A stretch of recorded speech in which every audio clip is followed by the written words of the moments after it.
Ապրիլի 1-ից Հայաստանում նախատեսվող կենսաթոշակային փոփոխությունը միայն թվային աճ չէ, այն ունի սոցիալական և տնտեսական ենթատեքստ։ Այս մասին հայտարարությամբ հանդես է եկել ՀՀ վարչապետ Նիկոլ Փաշինյանը, նշելով, որ հատկապես ցածր կենսաթոշակները կբարձրանան ավելի զգալի չափով։ Ինչ է նշանակում տարբերակված բարձրացում։ Կառավարության ներկայացրած մոտեցումը հիմնված է սոցիալական հավասարակշռության սկզբունքի վրա։ Սա նշանակում է, որ նվազագույն կամ համեմատաբար ցածր կենսաթոշակ ստացողները կստանան ավելի մեծ հավելում, շուրջ 10,000 դրամի շրջանակում, մինչդեռ ավելի բարձր կենսաթոշակների դեպքում աճը կլինի համաչափորեն փոքր։ Այս մեխանիզմը նպատակ ունի մեղմել եկամտային անհավասարությունը կենսաթոշակառուների միջև։ Տնտեսական ազդեցությունը։ Գնողունակություն։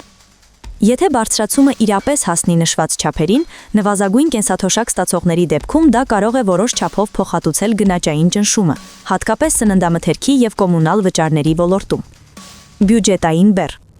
Կենսաթոշակների բարձրացումը ենթադրում է պետական ծախսերի աճ։ Սա հնարավոր է դառնում հարկային մուտքերի ավելացման կամ բյուջեի վերաբաշխման հաշվին։ Սպառման խթանում։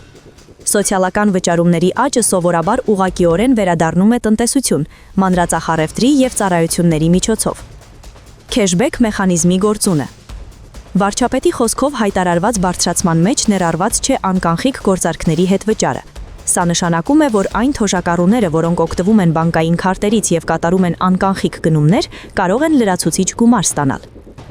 Այստեղ կարևոր հարց է. բոլոր թոշակառուներն արդյոք հավասար հասանելիություն ունեն բանկային ծառայություններին և թվային գործիքներին։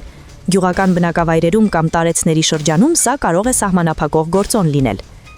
Սոցիալական արդարություն է, թե ժամանակավոր լուծում։ Քննարկվող որոշումը կարելի է դիտարկել երկու տեսանկյունից։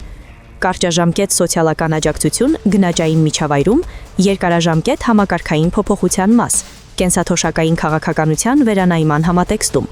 Հիմնական հարցը մնում է. արդյոք այս բարձրացումը կլինի մեկ անգամյա քայլ, թե կդառնա պարբերական ինդեքսավորման քաղաքականություն։